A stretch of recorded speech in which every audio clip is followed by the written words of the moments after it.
The latest jobs numbers confirm recent trends that the economy is indeed slowing down, and there were some warning signs in this most recent jobs report. In today's video, we're going to look at the latest economic data to assess if we need to be worried about a recession around the corner, and what the numbers mean for the Fed's rate cut decision at their September meeting, and what it all means for the housing market. Let's get into it.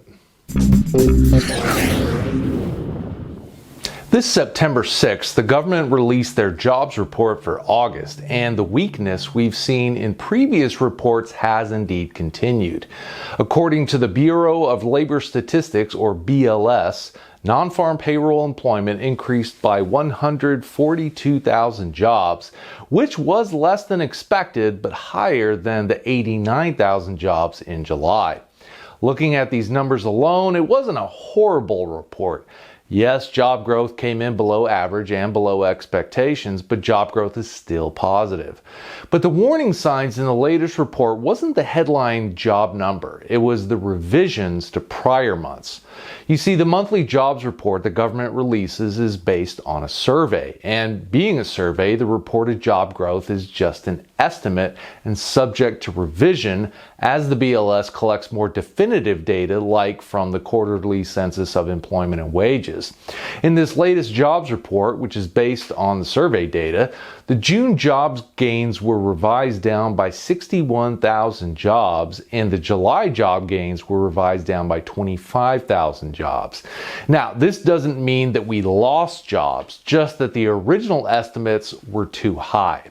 Job growth was still positive. A one-off downward revision like this isn't unusual. It happens from time to time, but for me it is a notable warning sign because it has become a trend.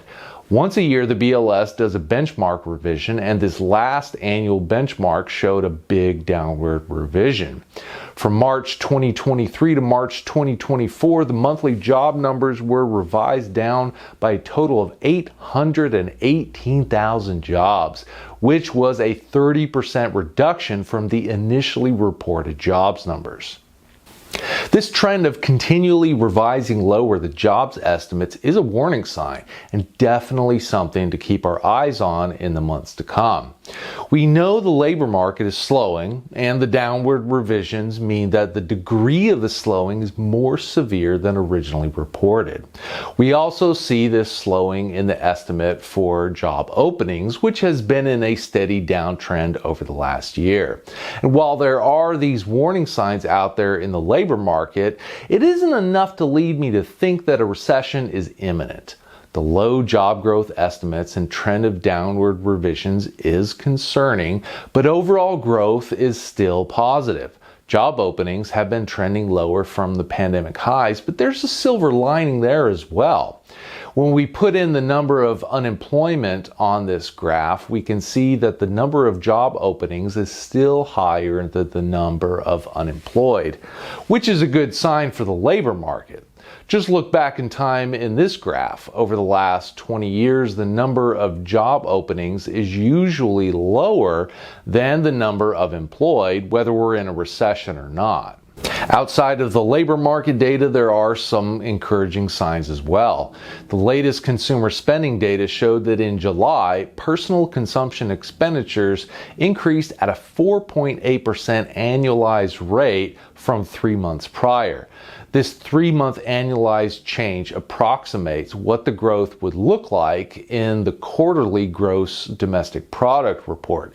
It's just 1 month out of the quarter, but it puts us on a good track for a positive third quarter GDP growth number. In contrast, consumer spending in the second quarter of this year came at 2.9%. Now for the big question that is on most people's minds. What does this all mean for the Fed's interest rate decision this month? In my recent Mortgage Outlook video, I laid out a set of things to watch that could affect the Fed's decision making at their next meeting, and this latest jobs report was one of them. It's the last jobs report before they announced their interest rate decision on September 18th. If it had been exceptionally weak, then that may have given the Fed some incentive to go big with their rate cut, a 0.5 percentage point instead of a standard 0.25 percentage point. And while this last jobs report was weak and there were the downward revisions, I don't think it was weak enough to put pressure on them for a full a half-point rate cut, especially given the strong consumer numbers for July. And as of now, I think we can expect just a quarter-point rate cut. What does this mean for mortgage rates in the housing market? Right now, a quarter-point rate cut is pretty much priced into the bond market, so we're not likely to see Treasury yields making any big moves until we have more certainty on the Fed's decision. And where Treasury yields go, mortgage rates follow. This last Thursday, September 5th, the average rate on a 30-year fixed-rate mortgage was 6.35%, according to Freddie Mac, the same as 1 week prior. Until that Fed meeting, Treasury yields and mortgage rates are likely to stay in a narrow range.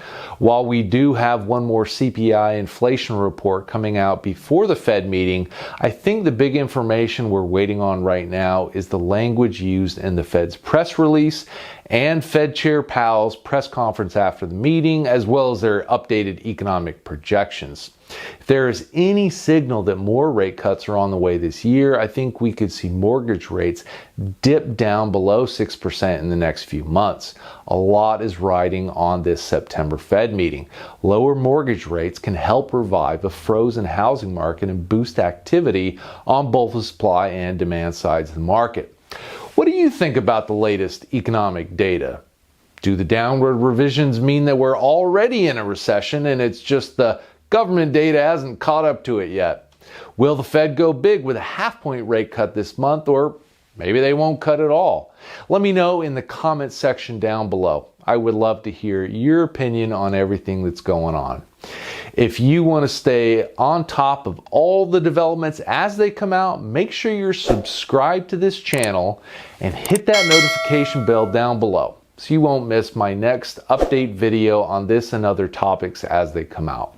I'll cover it all as it happens and bring you the insights into what it means for the housing market in the months to come. If you found this video useful or at least mildly entertaining, go ahead and hit that like button to support the channel and help it grow. Thanks for stopping by. I'll see you in the next video.